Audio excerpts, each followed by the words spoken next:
Hello and welcome to Value Chain TV News Update. I am Kabiru Lawal with the news. On the Value Chain TV News Update, we start with security matters, where the Minister of Federal Capital Territory, FCT, Nyesom Wike, has said Abuja is safe and free for foreigners to conduct their businesses. The minister said this while speaking with Ambassador of Poland to Nigeria, Joanna Tawanska, in Abuja. Wike said the security in the city had significantly improved, stressing that Abuja is safe for everybody, including foreigners. Meanwhile, in Wuse Market, two armed personnel of the correction services shot dead a 27-year-old Ibrahim Yahya, who was apprehended by the operatives of the Abuja Environmental Protection Board Task Force for reportedly jumping off a vehicle in an attempt to escape custody. This development led to the agitated mob setting about 8 vehicles and 10 shops ablaze in a part of the market. Some residents of the nation's capital who spoke to Value Chain TV raised concern about the development in spite of the minister's assurances. The report. The leaders we have in the country, they don't always portray the real situation on ground. Yes, what they see, possibly maybe they are not in the street, moving around with what we see. As far as I'm concerned, Abuja is not too safe, in quote, because a lot of people are attacked. Me, I've been a victim, so I know a lot of time that my handset has been taken away from me. And I also have brothers who were attacked because they want to be through phone. One chance is everywhere. So when we say the country is safe, if we are saying it's safe, it's like we are running away from the real situation. I will not say it is not, Abuja is not safe, because for the elite, Abuja is safe. But for the masses, that's the poor masses and the average masses, Abuja is not safe. Because if you have money, the police are ready to guide you and protect you. But once you don't have anything, or you're just managing to live life, then you're on your own. Even if something is happening to you, nobody will come through for you. That is just the truth. So him saying it's safe for him and his colleagues and all of that, the people that has the money, that's the big boys of Abuja. But when it comes to the people, no. I totally disagree with him. And now on the budget matter. The Senate has suspended Senator Abdul Ningi, representative of Bauchi Central, for 3 months for alleged misinformation on the 2024 federal government budget.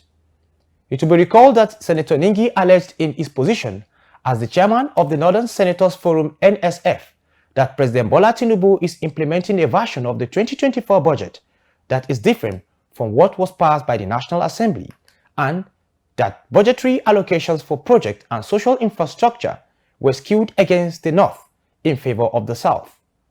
Meanwhile, in a recent development, the senator has tendered his resignation as the chairman of the Northern Senators Forum. According to his public statement, the resignation is as a result of the unfolding event from the National Assembly, the North, and the nation at large.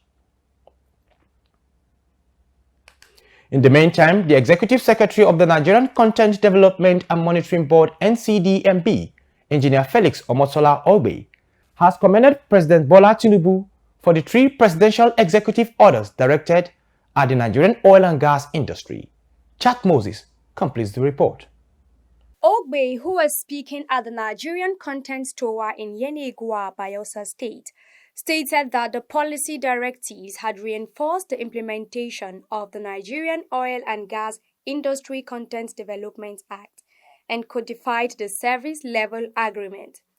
The executive orders are the Oil and Gas Companies Order 2024, Presidential Directives on Local Content Compliance Requirements 2024, and the Presidential Directive on Reduction of Petroleum Sector Contracting Cost and Timelines 2024. They are aimed at encouraging new investment in the sector, reducing contracting costs and timelines, and promoting cost efficiency in local content requirements. Meanwhile, in a similar development, at the board's first quarter of 2024 town hall meeting, Ogbe urged all staff of NCDMB to build a strong team spirit and eschew divisive tendencies to continue delivering their responsibilities and maintain the board's performance as the #1 MDA in the country. For Value Chain TV, Chat Moses reporting. The World Trade Organization WTO has committed $1.2 million for the training of Nigerians' local food safety advisors in order to improve the standards and quality of Nigerians' non-oil export products and minimize products rejecting overseas. Director General of WTO, Dr. Ngozi Nkojo-Iweala, announced the funding in Abuja at the launch of the organization's International Trade Center (ITC) Standard Trade Development Facility (STDF). Nkojo-Iweala said that the project aims to build capacity of stakeholders across sesame and cowpeas value chains to better understand market access requirements, improve agricultural practices, and food safety. Nigeria's crude oil output, excluding condensate, has dropped on a month-on-month basis by 7% from 1.4 million barrels per day in January 2024 to 1.3 million barrels per day February same year. The drop is despite efforts of the federal government to increase oil production. The Organization of Petroleum Exporting Countries, OPEC, disclosed this in its monthly oil market report, MOMR. The OPEC report, however, showed that Nigeria remains the highest African oil-producing country, while Equatorial Guinea lags behind with 47,000 barrels per day.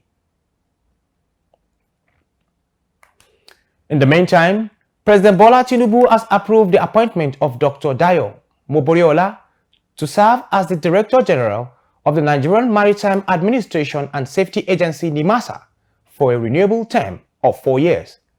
This was revealed in a statement signed by the Special Advisor to President on Media and Publicity, Chief Ajuri Ngilali. The appointment follows the exit of Mr. Bashir Jamo, whose tenure recently expired. ValueChain TV had earlier reported that the outgoing Director General, Bashir Jamo, handed over the affairs of the agency to the Executive Director, Finance and Administration, Chudi Ofodili.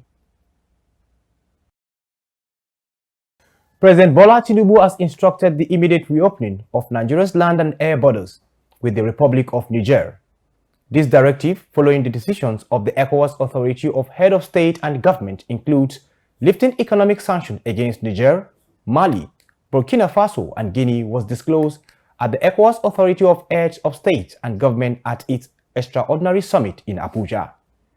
In a statement issued by the presidential spokesperson, Chief Ajuri Ngilali, the president noted that the decision extends beyond Niger, as financial and economic sanctions against Guinea are also lifted.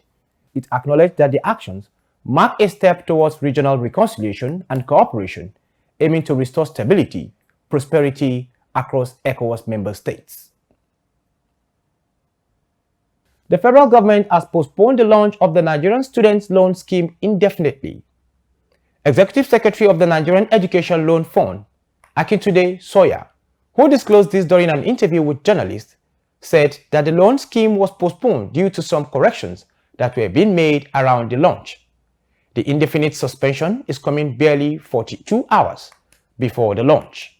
ValueChain TV spoke to few Nigerians on the development. Frankly speaking, I never believed they were going to give us the loan.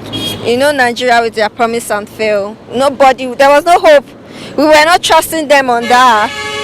So, to me, I did not even put my mind there at all. Like somebody like me, I'm an orphan. Like I don't have parents. When they said that, a lot of people are now will be orphan now there now. But see, nothing. It's not going to. They'll just say, even if they pass the whatever, it's not even going to reach us. Like. I was really excited and I was looking forward to it because as an educator I know that the transforming power of a nation is in education, and our reality is that most people cannot afford education because of, of course, what's happening in the nation. So I was actually looking forward to it, for the first time in a while, seeing someone to value education to the point of giving out loans for students to go to school. So it was something I was really looking forward to. But hearing this now, I honestly don't know where to place my emotions. Honestly, I don't know where to place my emotions.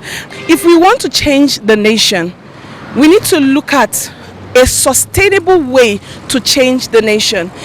Change is not a one-off, it's progressive.